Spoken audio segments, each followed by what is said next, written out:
Y por principio de cuentas, el semestre pasado, esa fue la indicación, no nos dijeron nada de esto, pero quiero pensar que sigue igual.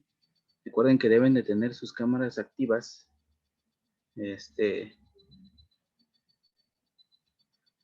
¿cómo se llama?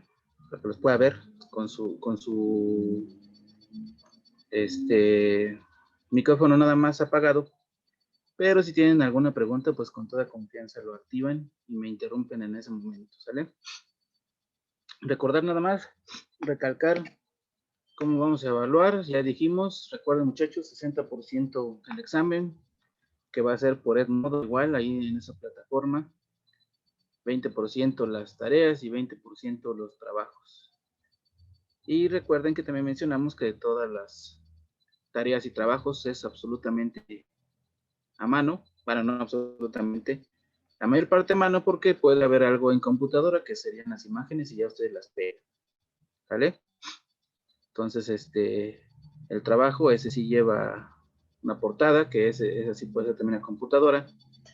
Las tareas no tienen un número fijo de hojas, pero sí deben de ser algo decente, pues. Pero los trabajos sí deben de llevar, o voy a pedir un mínimo de páginas, ¿sale? Y de tal manera que si hacen menos de esas, pues ya empieza esa situación, ya empieza a demeritar la calificación del TROF. De hecho, es un trabajo por parcial, ¿sale? Y en vista de que no podemos tener laboratorio por la situación de la pandemia, esos trabajos justamente están encaminados a que investiguen qué observarían, digámoslo así, si hiciéramos realmente las prácticas. Pero esa información está en el internet, pues si la encuentran fácil, ¿de acuerdo? Las tareas no necesito que le pongan bibliografía, no es necesario, pero los trabajos sí, y deben de tener por lo menos 5 citas, ¿sale? 5 citas deben de poner en los trabajos por lo menos. Pueden ser todas de internet, sí, por supuesto, pero debe ser de páginas adecuadas, pues no sean monografías, mis tareas, eso, pues obviamente esas cosas no son válidas, pues.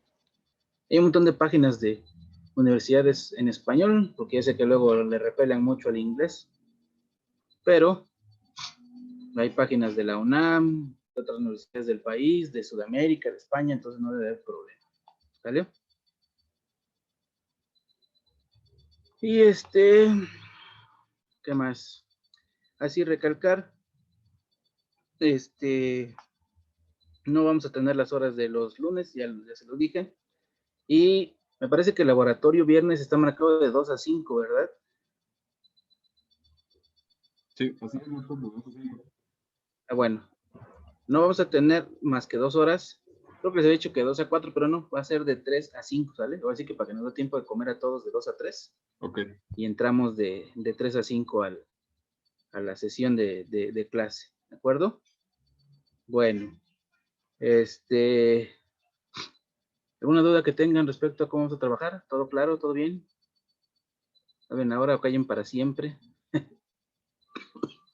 Todo claro, doctor. ¿No?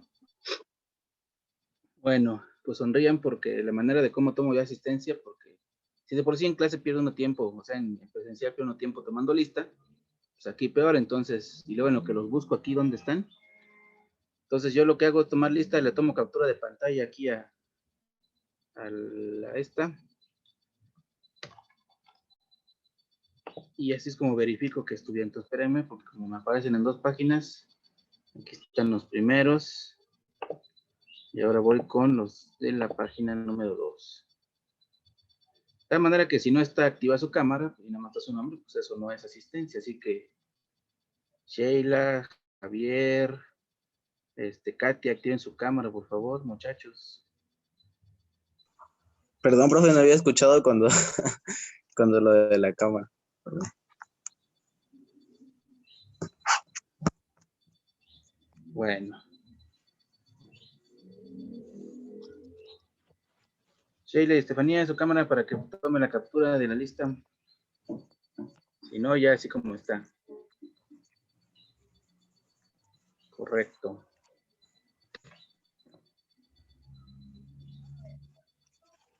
Muy bien, pues vamos a empezar entonces. Voy a compartir la pantalla. Y vamos a empezar con una parte que es un poquito aburrida, pero pues hay que cumplir con esa situación, que es la definición primero de biología celular. y la historia de la biología celular, para luego ya meternos a lo que es ¿cómo se llama? El origen de la vida y ya empezar a ver los tipos de células, ¿no? Por eso se quedó de tarea también la célula procariota.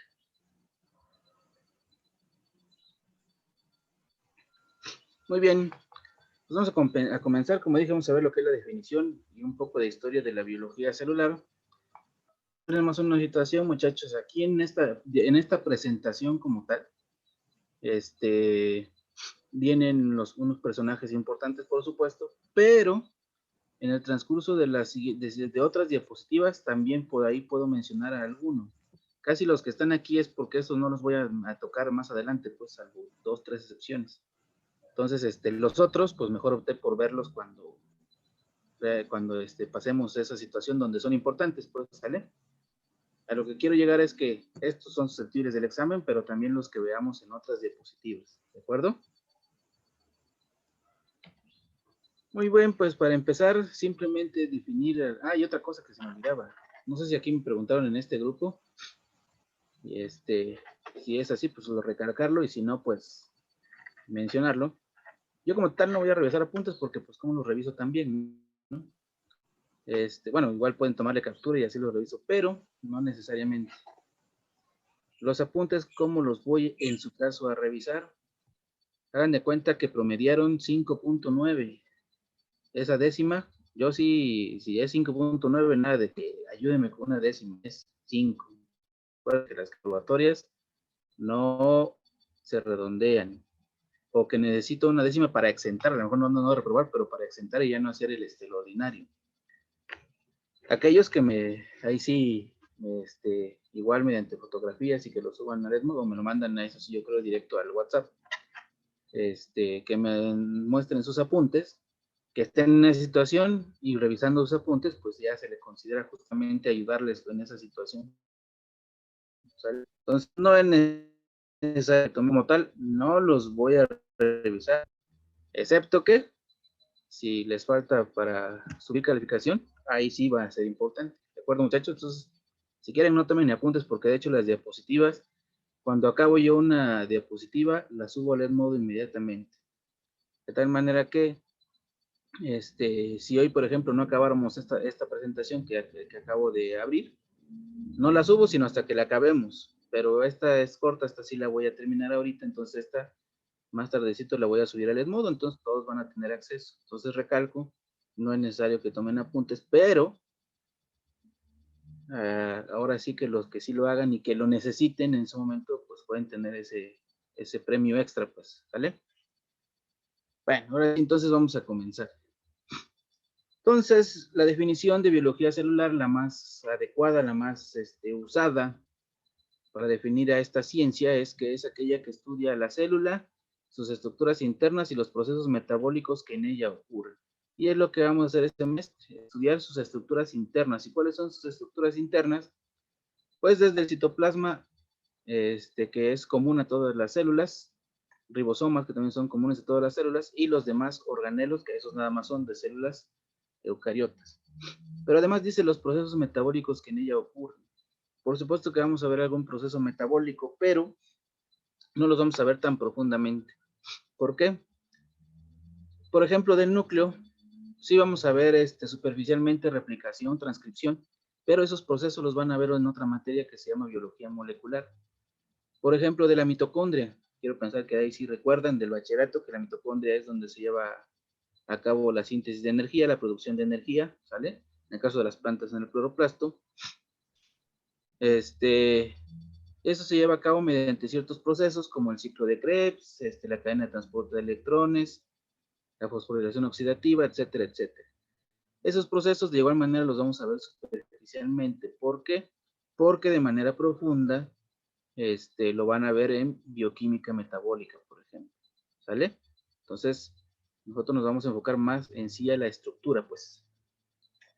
Y bueno, recordar que la célula, ya que es nuestro punto de estudio de biología celular, es la unidad fundamental y estructural de todos los seres vivos. Creo que esa definición sí todo el mundo la ha visto. ¿De acuerdo? Entonces, partiendo de esto, vámonos de lleno ahora sí a lo que es la historia de la biología celular. Por principio de cuentas, de hecho, desde la historia de biología celular incluso puede venir desde los griegos, aunque ellos como tal no podían ver una célula, pero sí hicieron muchas observaciones que podrían quedar dentro del estudio de la célula, pues, ¿no? Pero bueno, gran aporte no es. Por eso es que empiezo desde el siglo XV con Leonardo da Vinci. Ahora, una cosa, a la hora del examen yo nunca pregunto fechas, entonces no tienen que aprenderse exactamente que el siglo XV o 1590, no. Nada más es el personaje y su aporte, punto. No me importa el año. Entonces, que está aquí, Leonardo da Vinci, ustedes dirán, ¿y qué demonios hace Leonardo da Vinci aquí? Si ese era un pintor. Pues Leonardo da Vinci, si ustedes leen algo de él, lo más famoso, o por lo que se hizo más famoso, sí fue por sus pinturas, correcto. Pero este personaje hizo bastantes cosas. De hecho, fue hasta inventor. Ahora bien, un gran aporte como tal no hizo. Pero lo puse porque fue el primero que, como dice aquí, insistió en la necesidad del uso de lentes para facilitar la visión y posterior estudio. O sea, su propuesta era de que se necesitaba ese uso de las lentes para poder observar de mejor manera las cosas muy pequeñitas que a duras penas sí podíamos distinguir con el límite de resolución del ojo humano. Recuerden que la visión humana, bueno, los límites de visión, tanto del ojo humano, del microscopio, se le llama así, límite de resolución. ¿De acuerdo? Bueno, entonces, gracias a esto, llegan entonces estos personajes, Hans y Zacharias Janssen, a los cuales son los que se les acredita la invención del microscopio. Yo ya dejé una tarea y es probable que algunos hayan encontrado otro personaje, que ahorita se me fue el nombrecito. Sin embargo, la gran mayoría de autores postulan que fueron Hans y Zacharias Janssen, por eso es que nosotros nos quedamos con ellos. Incluso, por ahí se dice que eran hermanos, otros dicen que eran padre e hijo. A mí no me interesa que pongan eso, simplemente que eran Hans Janssen y Zacharias Janssen a los que se les atribuye la invención del microscopio, ¿de acuerdo?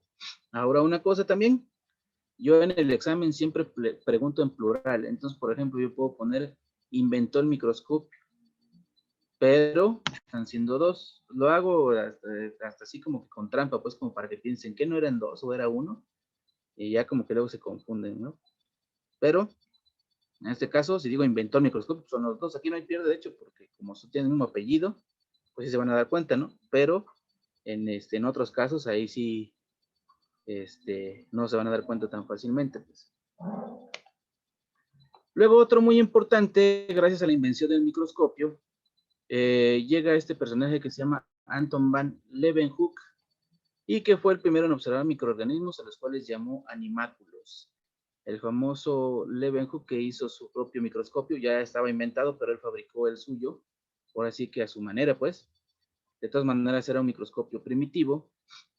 Y lo que observó, si ustedes recuerdan, el clásico ejemplo de que observó una gota de lluvia y ahí observó un montón de bichitos, a los cuales, como según él, parecían como animalitos, por eso les llamó así, animáculos. ¿Sale? Entonces, Anton van Leeuwenhoek es considerado el padre de la microbiología. ¿De acuerdo? Otro muy importante es Robert Hooke. Él es el que se le atribuye el haber puesto el término de célula. ¿Sale? Hizo observaciones, no sé si recuerdan de igual manera, que es como que les mencioné, de una estructura que viene de un pedazo de madera, y la madera, pues, viene de los aros. El corcho vio algo que le pareció, o que para él se parecían a las celdillas o celdas de los cuartos donde dormían los monjes. Entonces, por eso acuñó ese término, que en latín se pronuncia célula, y que significa eso, celda o celdilla. ¿Sale? Ahora bien, en realidad lo que él vio no fueron células, lo que es la célula como tal. Lo que él vio fue la pared celular, porque esa estructura, el corcho, ya es una estructura muerta. Las células ya no existen, lo que queda es la pared celular. Pero bueno, se le quedó ese término de célula. Otro personaje es James Swammerdam, perdón. Él describió los glóbulos rojos de la sangre, y realizó un reconocimiento anatómico y fisiológico de la misma, ¿vale? Entonces, A este muchos lo consideran como el padre de la hematología, por ejemplo. ¿Sale? Otro muy importante fue también Crisóstomo Martínez. Él realizó estudios sobre tejidos óseos y por lo tanto es el padre de la osteología. ¿Sale? A lo mejor dirán, bueno, ¿y a mí qué me importa en biología celular como tal, saber quién fue el padre de la hematología, de la osteología? Bueno, pues porque al fin de cuentas lo que estudiaron fueron células. Los osteocitos son un tipo de célula también. Y vamos a ver cómo es que más adelante, por supuesto, eso se ve, si no me equivoco, al final del segundo parcial, o al principio del tercero, no recuerdo bien, cómo las células o cómo es que existe tanta diversidad de células, no nada más de células de diferentes especies, sino dentro de nosotros mismos, la gran diversidad de células que existen. Por ejemplo, no es lo mismo una neurona que un hepatocito, por ejemplo, ¿no? Son muy diferentes. O que una célula muscular. Bueno, otro personaje importante fue Marcello Malpighi. Él llamó sáculos a las células que describió y que formaban los tubos que formaban los vasos sanguíneos. Entonces, él como tal, su aporte es que estudió las células de los vasos sanguíneos, pues en resumen. ¿Sale? Él fue el primero en describir la estructura de los vasos sanguíneos. Otro personaje muy importante es Nemanja Grue. Fíjense bien, este se le considera el padre de la histología, pero aquí hay un detalle. Muchos otros consideran el padre de la histología como tal a Javier Bichat, este que está aquí adelantito. Pero como tal, el primero que realizó cortes o hizo estudios de cortes de tejidos fue este personaje. ¿Cuál fue el detalle? Que este lo hizo en plantas, por eso dice en su obra de Anatomy of Plants, Anatomía de las Plantas, escribió tallos, frutos, semillas, raíces, etcétera, etcétera, etcétera. Entonces, ¿qué va a suceder aquí? Si yo les pregunto, padre de la histología, me van a mencionar a los dos, Nemanja Grue y Javier Bichat. Pero a lo mejor les puedo preguntar, padre de la histología vegetal, y ahí no hay pierde, porque ahí sí nada más es Nemanja Grue, o padre de la histología animal, que ahí sí es Javier Bichat. ¿Sale? La mayoría considera a este como el padre de la histología, así tal cual en general, pero pues porque siempre pensamos nosotros primero, los humanos primero, y como este ya hizo estudios así, pues por si nace es el padre de la histología, ¿no? Pero no, en realidad, en sentido estricto, el primerito que hizo estudios de tejidos fue este personaje, nada más que en plantas, ¿vale? Entonces recalco, si digo padre de la histología, me ponen a los dos. Si digo ya de la vegetal, pues es Nemanja Grue, si digo animal, pues es Javier Bichat, ¿sale? Y bueno, por esos tiempos, recordemos que todavía se peleaba mucho por la situación de cómo fue el origen de la vida. Estaban los que propusieron la biogénesis, como Francesco Redi, los que estaban a favor de la biogénesis, como Francesco Redi, que fue quien lo propuso. Sale que para que se generara vida se necesitaba de una vida preexistente. Y estaba otro como John Needham, que era de los más férreos defensores de la teoría de la generación espontánea. ¿Sale? Y si le agregamos además a eso de la generación espontánea a un Dios, pues bueno, ya es algo religioso, pues, ¿no? ¿Qué fue lo que sucedió? Francesco Redi solamente propuso esa situación de la teoría de la biogénesis, pero quienes hicieron experimentos para tratar de demostrar la biogénesis y otro para refutarla fueron estos dos, Lázaro Spallanzani. No sé si recuerdan el famoso experimento del caldo, que hirvió un caldo, lo tapó, luego lo hirvió, lógicamente mató todos los bichos que habían y como lo tapó al momento de hervirlo, pues ningún otro bicho pudo llegar, ¿no? Eso ahorita ya lo sabemos y hasta se nos puede hacer hasta tonto, pues, pero en ese entonces no sabían. Bueno, de todas maneras, un aporte muy importante de Lázaro Spallanzani no nada más fue hervir ese caldo para tratar de probar la biogénesis, sino que gracias a eso de hervir el caldo, con eso sentó las bases de la esterilidad, ¿sale? Entonces, ahora sí que ya saben que ahora muchas cosas tenemos que esterilizarlas.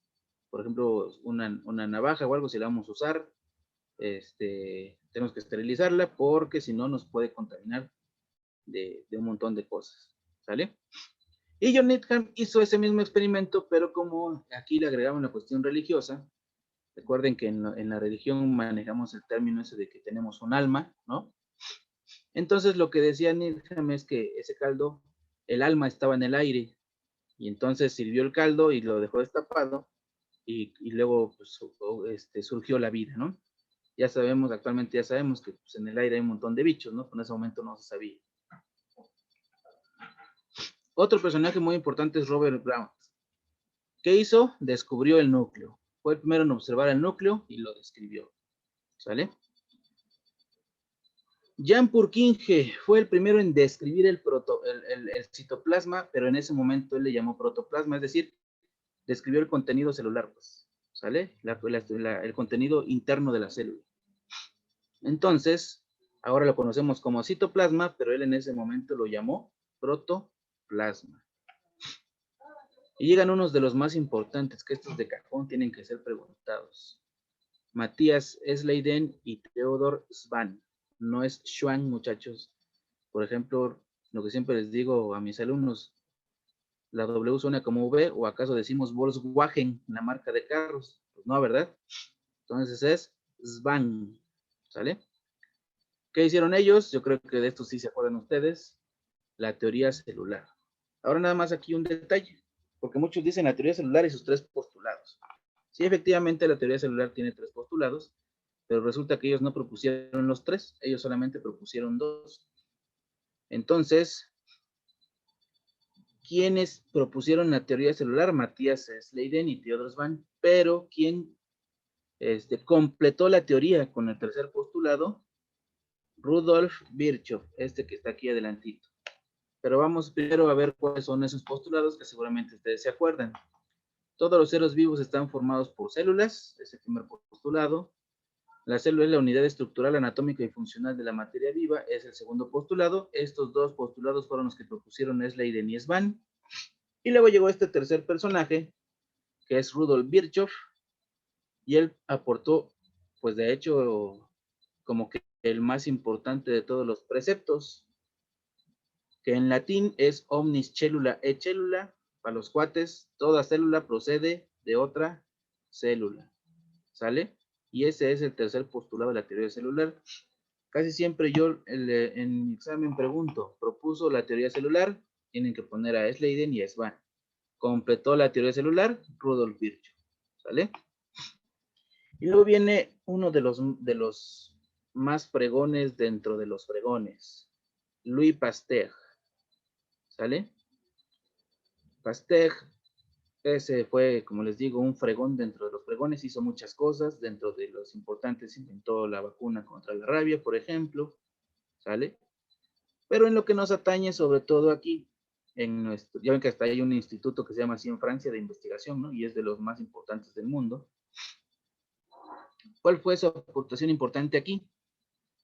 No sé si lo llegaron a ver en el bachillerato, pero él fue el que desechó la teoría de la generación espontánea, y con él ya, gracias a experimento, ya de plano se determinó que la biogénesis era la única forma de cómo se originaba la vida. Y lo que hizo fue lo siguiente: tenía un matraz con un cuello bastante largo, al cual deformó para que quedara en forma como de S, así. ¿Vale? Una S así, como una S acostada, pues. ¿Esto para qué? Antes de deformarlo, primero virtió caldo, luego lo deformó por calor, hirvió el caldo, y lo que sucedía es que como era una forma de S acostada, había una estructura que quedaba así como una U, ¿sale? Pues el aire podía pasar hasta el fondo sin ningún problema, pero en esa parte de U, ahí se quedaban los bichos no llegaban hasta el fondo. Entonces, con eso dejó o probó pues que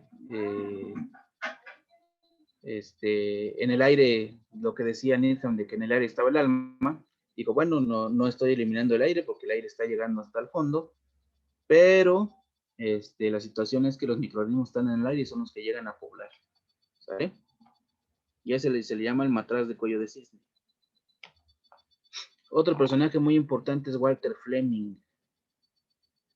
Él hizo un muy buen aporte también. Descubrió a lo que él llamó cromatinas. ¿Qué cosas son las cromatinas? los cromosomas, pues, para que quede más claro. Pero además descubrió otro proceso importantísimo que es cómo se dividen las células, es decir, la mitosis. Entonces, ¿cuál es su aportación de Fleming? Descubrió los cromosomas y además describió la mitosis, el proceso de división celular. Otro personaje importante es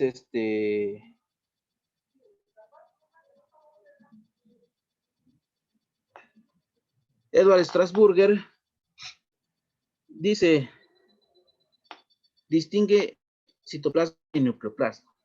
Primero dijimos, Purkinje describió el citoplasma, el que en ese momento llamó protoplasma. Después ya se le llamó citoplasma, Strasburger le nombró citoplasma, pero además distingue, dice, entre nucleoplasma y citoplasma. ¿A qué se refiere esto? Muy sencillo. Todos los organelos, así como la célula tiene estructura interna líquida, que es el citoplasma, pero en ese citoplasma están inmersos los organelos, hablando de células eucariotas, por supuesto, todos los organelos también tienen un interior. En el caso del núcleo se llama nucleoplasma, que es el interior, la parte interna del núcleo, ¿sale? Solamente hay 3 organelos que tienen nombre de su parte interna, su estructura interna, que es el núcleo, cual se llama nucleoplasma, la mitocondria, la que se llama matriz, y el cloroplasto, en el cual la parte interna se llama estroma. Todos los demás organelos membranosos, porque el ribosoma es no membranoso, todos los demás organelos membranosos, su estructura interna se llama lumen. Entonces más adelante los vamos a ver, pero por ejemplo, retículo endoplásmico rugoso, liso, aparato de Golgi, lisosomas, peroxisomas, toda su parte interna es lumen. ¿De acuerdo? Entonces, Edward Strasburger, su aporte en sí, pues, es que identificó que los organelos también tenían una parte acuosa interna. Walter Sutton fue el primero en que propuso el término de gen y que los cromosomas descubiertos por Fleming tenían muchos de esos genes, ¿sale? No lo logró demostrar, pero él fue el que lo propuso. Thomas Morgan hizo experimentos de la mosca Drosophila melanogaster y él fue el que probó que los genes estaban en los cromosomas, justamente, ¿sale?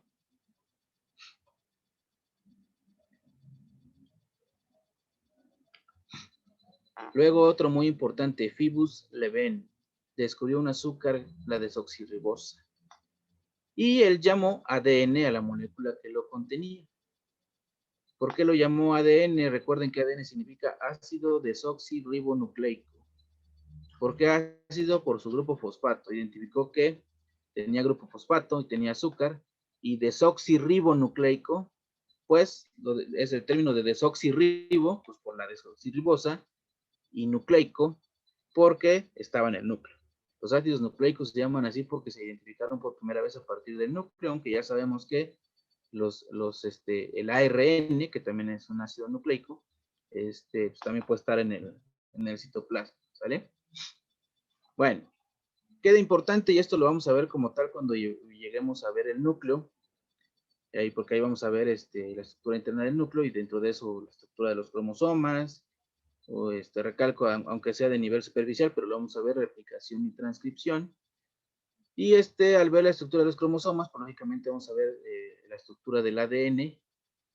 Como sabemos, está formado por miles, millones de nucleótidos. Y cada uno de esos nucleótidos, recordemos que está formado por un grupo fosfato, un azúcar y una base de nitrogenada, que esa estoy seguro que se acuerdan, timina, adenina, guanina y citosina. En el caso del ARN se sustituye el uracilo por la timina.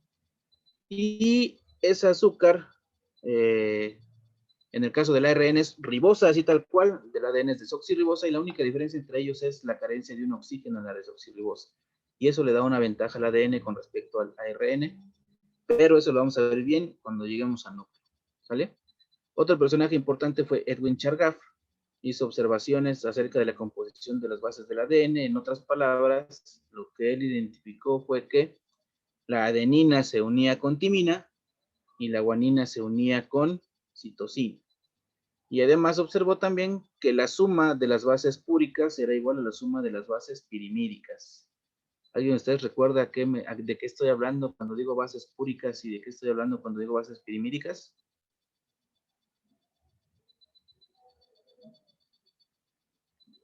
¿No se acuerdan? A ver, tocayo, No, profe. tienes un nombre fregón, no me dejes en mal.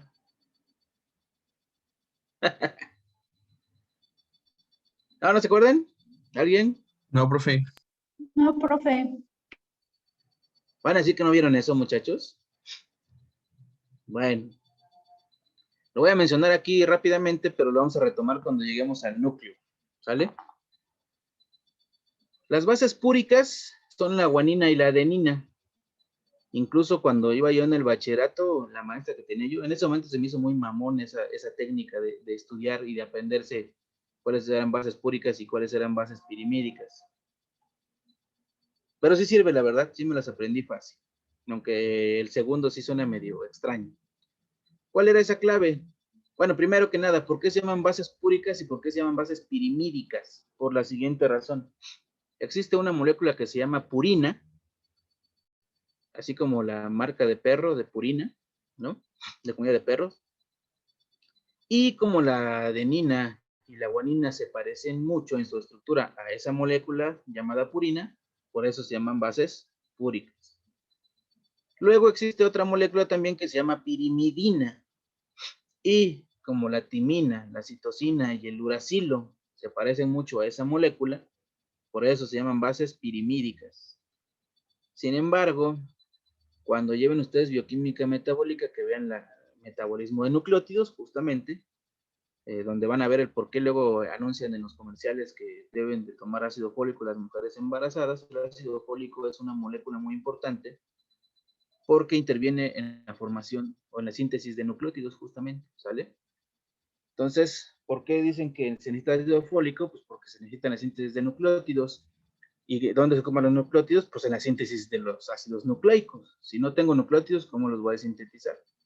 ¿Sale? Por eso es que si tengo células con cromosomas incompletos, porque no tuve suficiente ácidos, no tuve suficientes nucleótidos, perdón, pues las células, por eso es que eso provoca retrasos y así, ¿no? Entonces deben de tomar ácido fólico, niñas, cuando en su momento se embaracen, no ahorita, por favor, en unos años, que quieran ser mamás, ¿sale? Deben de tomar ácido fólico, sobre todo también para que sus hijos no le vayan a ir a las chivas, por ejemplo, pues, que sean sanos y no le vayan a ese equipo, ¿no? Bueno, pues Edwin Chargaff, ya retomando otra vez, fue el que al observar si la timina se une a adenina y la timina es púrica y la timina es pirimídica y la guanina se une a citosina y esa es púrica y la citosina es pirimídica, pues ahora haciendo las cuentas, la suma de las púricas, guanina más adenina, es igual a la suma de las pirimídicas, timina más citosina, ¿sale? Otros muy importantes, estos los mencioné aquí, pero sin embargo los vamos a retomar de igual manera cuando veamos núcleo. Alfred Hershey y Martha Chase. E incluso ahí vamos a mencionar otro personaje más, porque no se estaba seguro qué molécula era la que tenía la que poseía la información genética, y miren, fíjense bien, hasta 1952. Muchos decían que los ácidos nucleicos, pero otros proponían todavía que las proteínas. Ahorita se nos hace irrisorio tal vez, pero en ese entonces estaba ese debate. ¿Sale? Entonces, ¿quiénes dilucidaron y comprobaron que los ácidos nucleicos eran los que tenían la información genética? Alfred Hershey y Martha Chase. ¿Sale?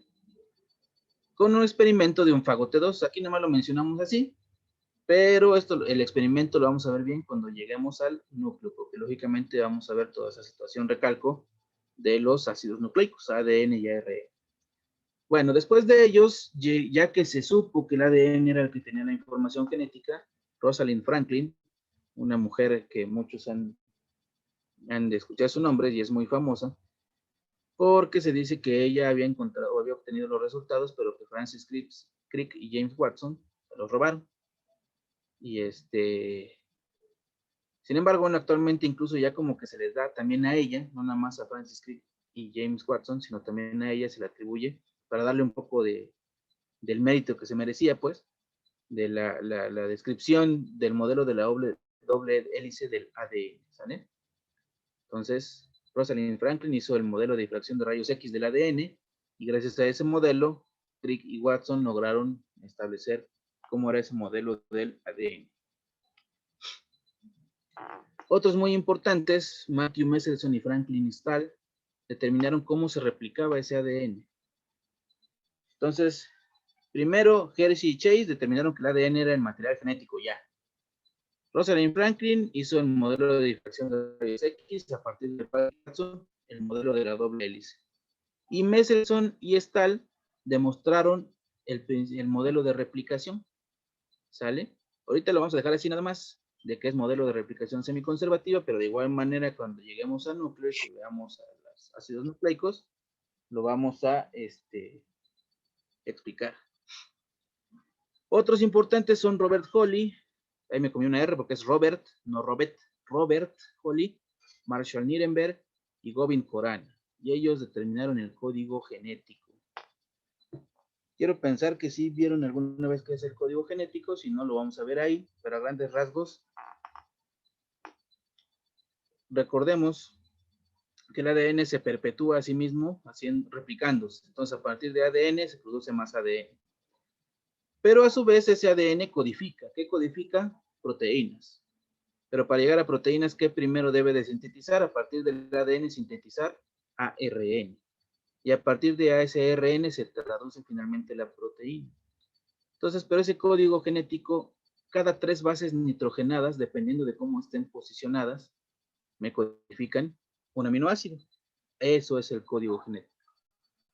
Entonces, aquí lo dejamos así de grandes rasgos, nada más del código genético, pero ya lo vamos a retomar bien cuando lleguemos al núcleo. Y finalmente, digo finalmente porque este es el último personaje de esta presentación, pero recuerden que vamos a ver otros personajes también que de igual manera son susceptibles de ser preguntados en el examen, es Kary Mullis. Este personaje es muy importante porque él describió, o más bien descubrió, o propuso, inventó, no sé cómo lo quieran ver, el modelo de la reacción en cadena de la polimerasa.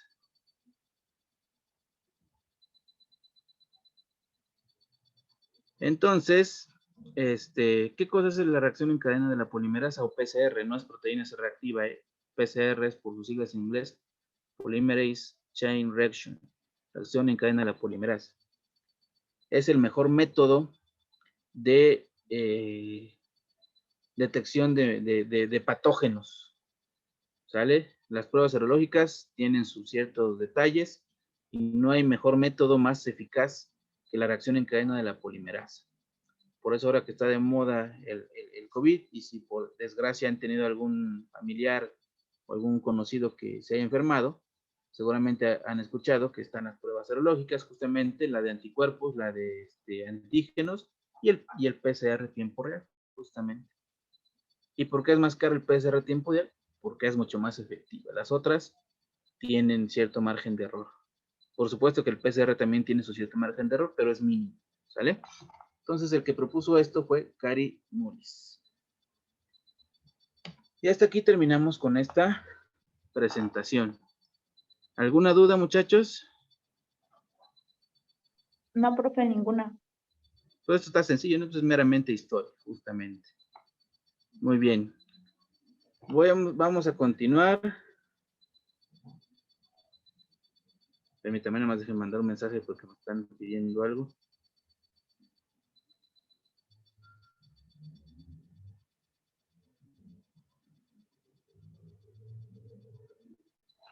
Listo. Bueno, entonces, esta presentación, en un rato más ya la subo al Edmodo para que la tengan. La siguiente, no creo porque no la vamos a acabar. ¿Sale? Vamos a llegar hasta cierta parte, pero la siguiente clase, que si ya acabemos esta presentación que voy a abrir ahora,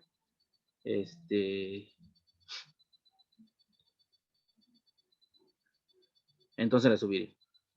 Ahora déjenme compartir la otra presentación.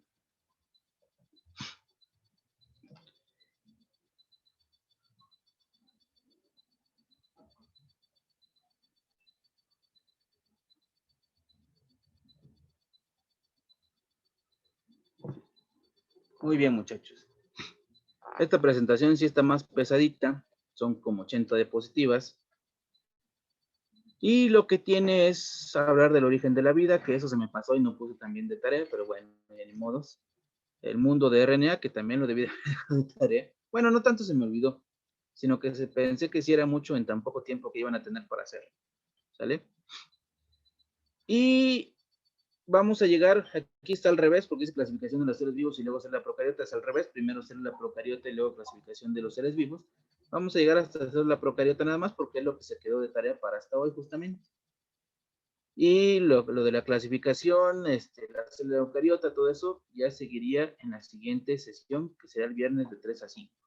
¿Vale? Vamos a comenzar entonces. Por principio de cuentas, muchachos, recuerden, eso igual es así como que conocimiento común. ¿Sale? Se estima que la edad de la Tierra es de 4.600 millones de años aproximadamente.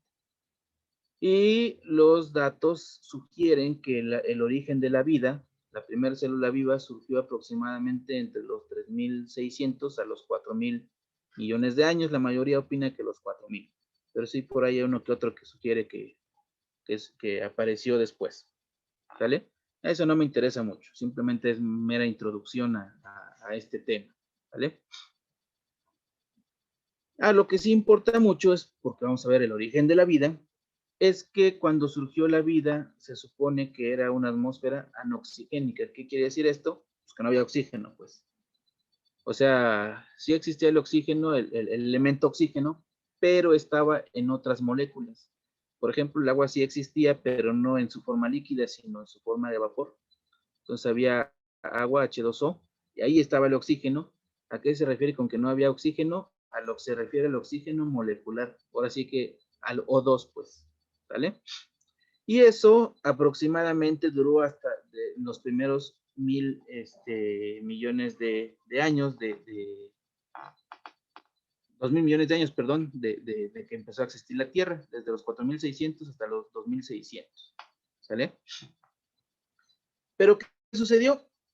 Pues que empezaron a aparecer organismos procariotas que empezaron a hacer fotosíntesis y empezaron a liberar el oxígeno, y con eso se creó la atmósfera oxigénica, que dio pie para que se originaran otros tipos de organismos, dentro de los cuales estamos nosotros. ¿Vale? Ahora bien, ahora sí que un pequeño adelanto de lo que van a hacer de su tarea, de la clasificación, de la historia de la clasificación de los organismos. Obviamente no me interesa que me pongan que reino, filum, división, clase, no, y que luego llega hasta género y especie, no, sino a grandes rasgos, es decir, cómo fueron clasificando los seres vivos a grandes rasgos. Por ejemplo, los griegos los clasificaban nada más como plantas y animales, punto. ¿Sale? Después surgieron plantas, animales y protistas cuando se descubrieron los microorganismos. Luego, cuando se dieron cuenta que los hongos no eran plantas, pues surgió el reino fungi. Cuando descubrieron las bacterias, surgió el reino monera. Pero luego se descubrió que había dos grandes grupos de bacterias que diferían en ciertas situaciones, y surgieron las arqueobacterias y las eubacterias. Finalmente, casi ya hasta les dije la tarea, todo lo que van a hacer, van a investigar, o ya investigaron, no sé, porque hay varios que ya subieron incluso su tarea 2. Finalmente llegamos a lo que son los dominios, eso es lo más reciente. Ya la categoría de reino ya no es la más alta, sino los dominios. Y tenemos a los dominios, como ustedes ven aquí, bacteria, arquea y eucaria. Y aquí está el ancestro común a todos, es la primera célula que se originó, y esto significa Last Universal Common Ancestor, o sea, último ancestro universal común, en el que le dio origen a todos, las bacterias, a las arqueas y los eucariotas.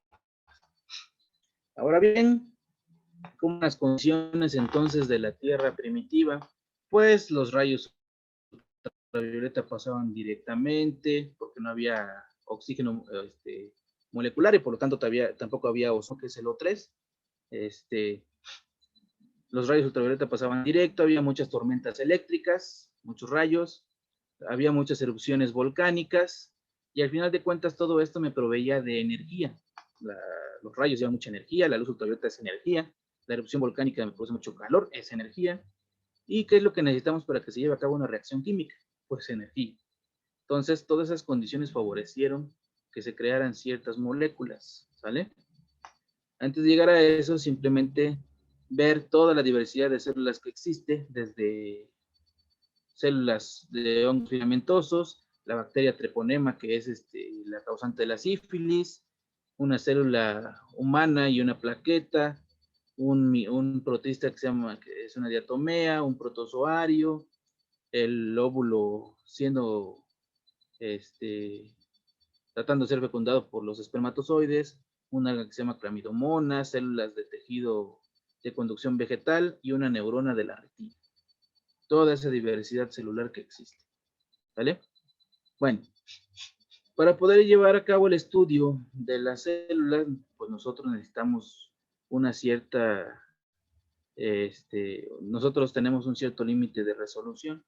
El ojo humano se dice que es hasta casi la 10ª parte de 1 milímetro, es lo que logramos distinguir de manera adecuada.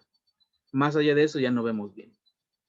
Ahí, ¿quién sigue? Perdón por cómo está la imagen, le tuve que cortar, porque estaba así como que derecha, y si la ponía horizontal, pues iba a ver medio feo, ¿vale? Entonces, de ahí sigue el microscopio óptico, y la resolución del microscopio óptico es 200 nanómetros. Pero la gran mayoría de virus tienen un tamaño menor a eso, y eso ya no lo logramos ver con el óptico, ¿sale? Para eso necesitamos un microscopio electrónico, a partir del cual se han visto virus, un ribosoma, por ejemplo, las proteínas, el DNA, los lípidos, la membrana celular, el ADN, y incluso hasta pequeñas moléculas y átomos. Bueno, retomando lo del origen de la vida. Digamos que la atmósfera era primitiva y que había un montón de tormentas eléctricas, de erupciones volcánicas, y que además los rayos ultravioleta pasaban directamente. Antes de mencionar esto, debí de haber mencionado primero a otro personaje que es Alexander Oparin, ese es muy famoso igual. Quiero pensar que sí lo han escuchado, o sí se los llegaron a mencionar. Él fue el que propuso cómo se originó la vida, justamente. Él fue el que dijo, bueno, pues existía una atmósfera primitiva de tormentas eléctricas, de erupciones volcánicas, en otras palabras, condiciones muy extremas, pues. ¿Sale? Ahora bien, él propuso que esas condiciones extremas dieron la energía suficiente para que los compuestos que en ese entonces existían reaccionaran, se combinaran y formaran otras moléculas, dentro de las cuales están las biomoléculas, ¿sale? O sea, se formaron carbohidratos, se formaron lípidos, se formaron aminoácidos, que son los que forman las proteínas, y gracias a eso es que se dio origen a la vida. Ahora bien, Oparin lo propuso, pero no tuvo o no ideó algún experimento para demostrarlo. ¿Quiénes sí lo demostraron? Stanley Miller y Harold Urey. Ellos hicieron un mecanismo, o crearon un mecanismo así parecido a esta imagen. Es una caricatura, ¿no? Pero más o menos eso hicieron. Dijimos que se había agua, pero en forma de vapor, no había agua líquida. Entonces calentaron agua para que se produjera el vapor, ¿sale? Aquí tenían en esta esferita, le colocaron unos electrodos para darle chispas eléctricas y simular las tormentas eléctricas. También irradiaron con luz ultravioleta y pusieron los gases que se supone había en la atmósfera primitiva, como metano, amoníaco, hidrógeno, entre otros. Y aquí estaba el vapor de agua donde venía el oxígeno. Entonces, después de aplicar las descargas y después de aplicar la luz ultravioleta, colectaban el resultado de lo que había aquí dentro y tenían el condensador a partir del cual se venían las gotitas de agua, el tubo colector, y analizar esa agua colectada, observaron que efectivamente se habían creado moléculas como aminoácidos de los más sencillos. El aminoácido más sencillo, quiero pensar que sí lo vieron en el bachillerato, pero si no, el aminoácido está compuesto de lo siguiente: un carbono central. Recordemos que los carbonos tienen 4 valencias. Una de sus valencias está ocupada por un grupo amino, otra por un grupo carboxilo, otra por un hidrógeno, y la cuarta por una cadena lateral que se denomina R, porque es de muy diferente naturaleza. Puede haber incluso anillos bencénicos, pues, por ejemplo, ¿no? Bueno, el aminoácido más sencillo es la glicina, que tiene otro hidrógeno, ¿sale? Además del hidrógeno que de manera normal ya tienen los aminoácidos, la glicina tiene otro hidrógeno. Pues aminoácidos como ese se crearon carbohidratos, se crearon lípidos en este experimento. Y con ello demostraron que efectivamente lo que proponía Oparin sí pudo haber sido muy cierto, y hasta la fecha no hay alguien que haya demostrado otra cosa, ¿sale? Ahora bien, dijimos que se crearon muchas cosas, proteínas, bueno, aminoácidos, a partir de aminoácidos, proteínas, carbohidratos, lípidos, y dentro de los lípidos que se originaron existe un tipo de lípido muy especial. De manera general, recordemos que los lípidos son hidrofóbicos, es decir, no se llevan con el agua. Por ejemplo, si echamos aceite en un vaso de agua, no se mezclan, pero sí para nada, ¿vale? Se repelen. Incluso las gotitas de aceite tienden a juntarse. Pero existe un tipo de lípido muy especial que se le denomina que es anfipático, anfiambos, es decir, que tiene una parte hidrofóbica y una parte hidrofílica.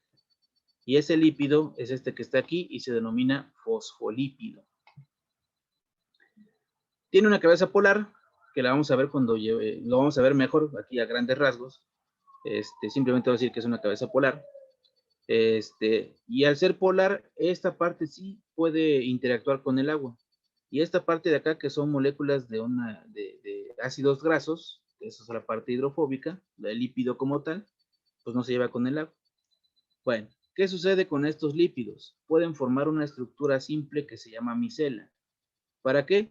Como la cabecita polar es hidrofílica, puede estar en contacto con el agua, y como la parte de los ácidos grasos no se llevan con el agua, pues quedan hacia adentro. Eso es una micela.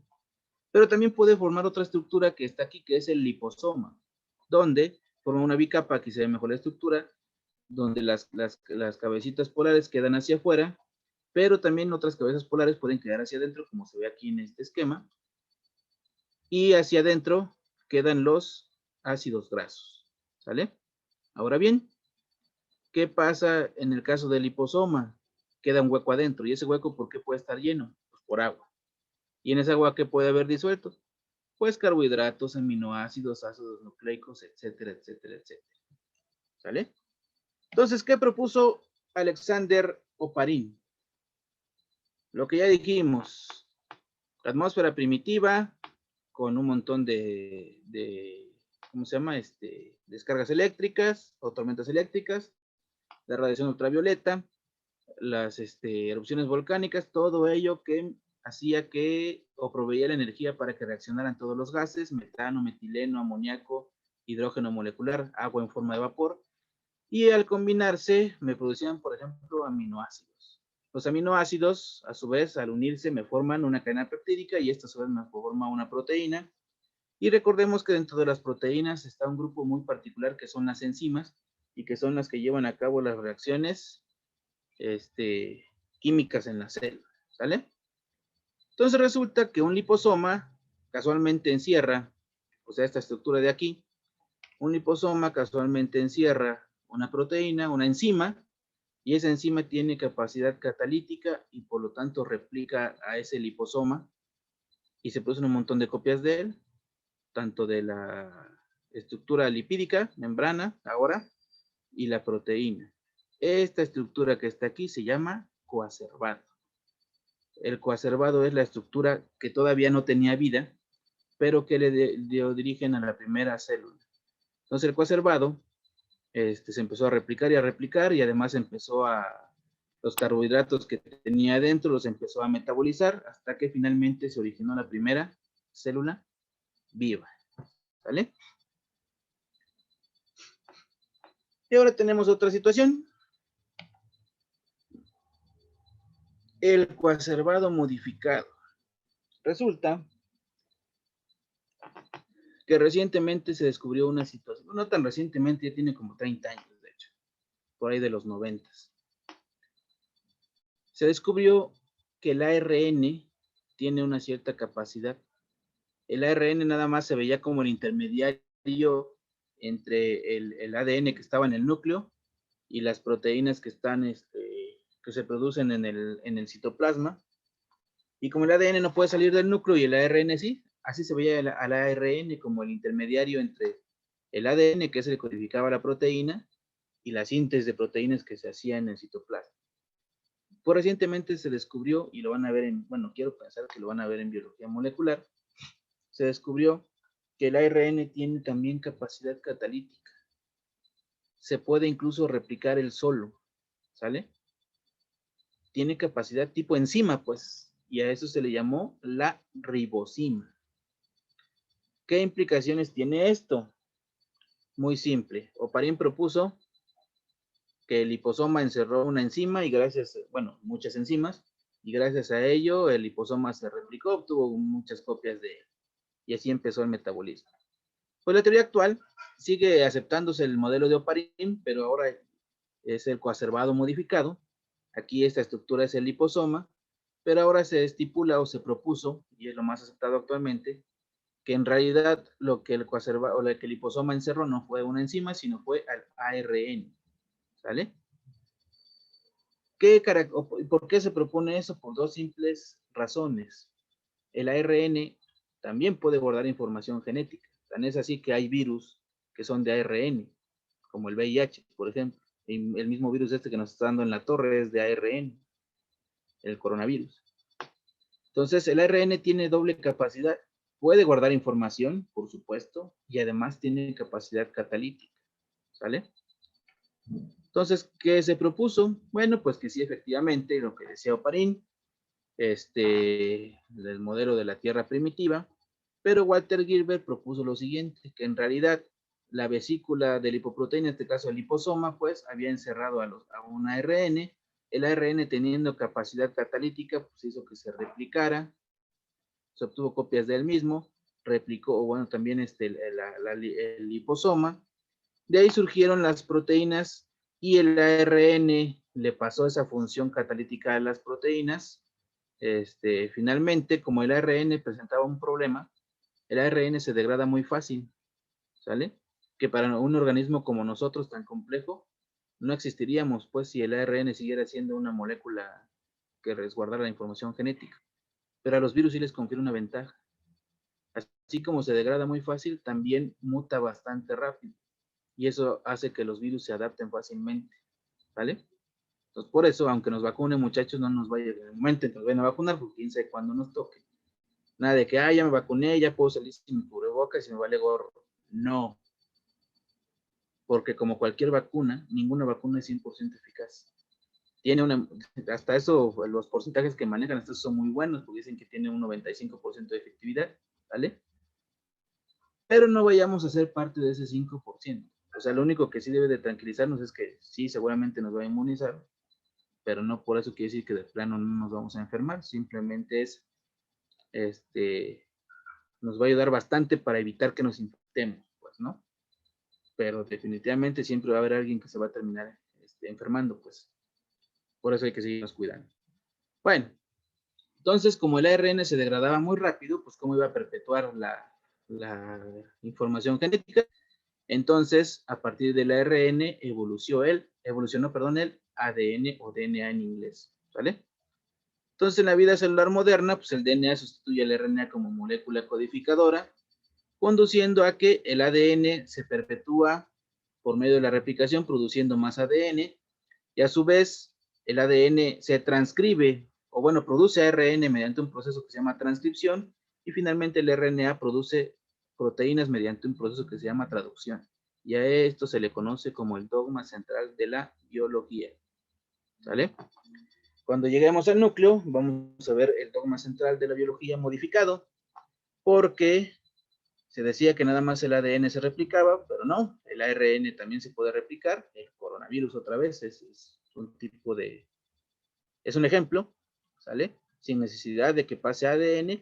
Y a su vez también tenemos el ejemplo de los retrovirus, en un proceso que se llama retrotranscripción. ¿Por qué retro? Retro significa regresar.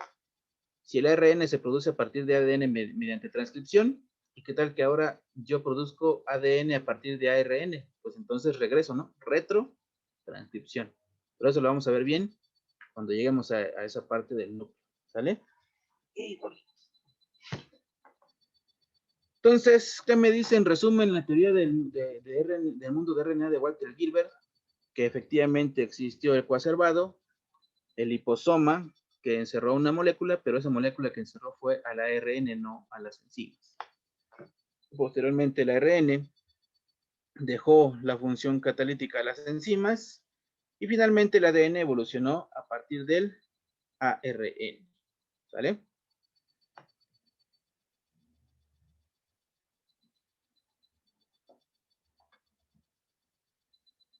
Muy bien. Entonces, esto vamos avanzando bastante rápido. Así que, para que no queden tan mareados de tanto, hasta aquí la vamos a dejar por hoy, muchachos. ¿Alguna pregunta al respecto? ¿O todo bien? ¿Dudas, muchachos? ¿Todo bien, profe? Sí, profe. Conste, luego no quiero que al mero día del examen, es que no entendí. Bueno, entonces por hoy aquí lo vamos a dejar. Y el viernes ahora sí vamos a ver lo que son las bacterias.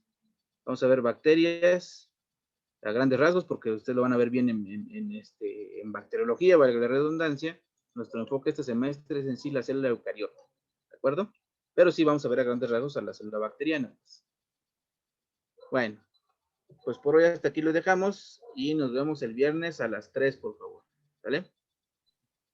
Sale, profe. Vale, profe, Sí, gracias. profe, gracias. Gracias.